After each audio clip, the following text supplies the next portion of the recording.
Doctor Jayesh Brahmbhatt, government medical college Surat. જણાવું છું કે ગઈકાલે જે રેગિંગ અંગેની બાબતે માઇક્રોબાયોલોજી વિભાગના પ્રથમ વર્ષીય રેસિડેન્ટ ડૉક્ટર્સ દ્વારા જે લિખિતમાં ફરિયાદ મળેલ તે અન્વયે સોમવાર એમાં રાજ્ય સરકારના કડક નિર્દેશો અધિક નિયામક શ્રી ડૉક્ટર જયેશ સદે સાહેબની સૂચના અને આરોગ્ય રાજ્યમંત્રી શ્રી માનનીય આરોગ્ય રાજ્યમંત્રી શ્રી પ્રફુલ પાનસેરિયાના માર્ગદર્શન હેઠળ ત્વરિત અને પારદર્શક તપાસ હાથ ધરવામાં આવી હતી. આ ગંભીર મામલે ડીન તથા મેડિકલ સુપ્રિન્ટેન્ડન્ટ એમની સંયુક્ત અધ્યક્ષતામાં રચાયેલી કમિટી ઉચ્ચ સ્તરીય કમિટી સમક્ષ પ્રથમ વર્ષના 9 રેસિડેન્ટ ડૉક્ટર્સ અને મૃતકના પિતાજીની ફરિયાદના આધારે નિવેદનો નોંધવામાં આવ્યા હતા. રાત્રે 8:30 થી તો સવારના 4 વાગ્યા સુધી ચાલેલી આ મેરેથોન બેઠકમાં માઇક્રોબાયોલોજી વિભાગના senior resident, faculty, junior resident, તમામ ટેકનિશિયન અને સફાઈ કર્મીઓના તમામ સ્ટેક હોલ્ડરના નિવેદનો નોંધી એન્ટી રેગિંગ સ્ક્વોડ દ્વારા એમના દ્વારા રચિત જે ઇન્ક્વાયરી કમિટી હતી તે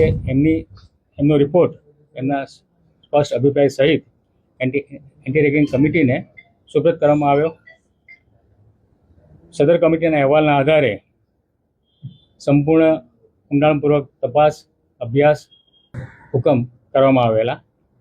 આ સાથે જ માઇક્રોબાયોલોજી વિભાગના વડા ડૉક્ટર સુમૈયા મુલ્લા તથા અન્ય 4 ફેકલ્ટીઓ, અન્ય 3 ફેકલ્ટી એમ કુલ 4 ફેકલ્ટીને સો કોઝ નોટિસ ફટકારવા અંગેનો નિર્ણય કરવામાં આવેલ. એન્ટી રેગિંગ કોલેજ કમિટીના આ સમગ્ર રિપોર્ટને સંસ્થાની કોલેજ કાઉન્સિલ કમિટી સમક્ષ રજૂ કરવામાં આવતા તમામ હાજર સભ્યો દ્વારા સર્વાનુમતે બહાલી આપવામાં આવેલ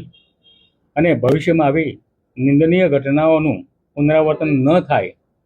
તે માટે ગંભીર સમીક્ષા કરી અને વહેલી સવારના રોજ અધિક નિયામક શ્રી તબીબી શિક્ષણને લેખિત અને મૌખિકમાં અહેવાલ સુપરત કરી દેવામાં આવ્યો છે. અત્રેની સંસ્થા ખાતે રેગિંગ અંગે 0 ટોલરન્સની નીતિ અપનાવવામાં આવેલી છે અને તે અંતર્ગત આ સમગ્ર કાર્યવાહી થયા હતા. અને જે ફરિયાદ મળી હતી એમના જણાવ્યા મુજબ એમને વર્બલ એબ્યુઝ જેને કહીએ આપણે કે કડક શબ્દોમાં એમને અને ખખડાવવા અને એમને બીજા અન્ય રેસિડેન્ટની હાજરીમાં એમને હ્યુમિલેશન જેને કહેવાય એ કરવામાં આવે એ પ્રમાણેની એમનું રેગિંગ અંગેની કાર્યવાહી એમને એ અંગેની કમ્પ્લેન લખિતમાં આપેલી હતી. જે મૌખિક જે વાતચીત કરી એમાં એમનું કહેવું હતું કે 1 કલાક સુધી અમને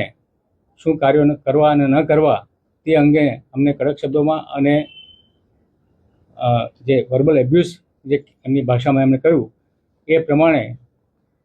1 કલાક સુધી અમને રોકી એક રૂમમાં જ્યારે ફેકલ્ટી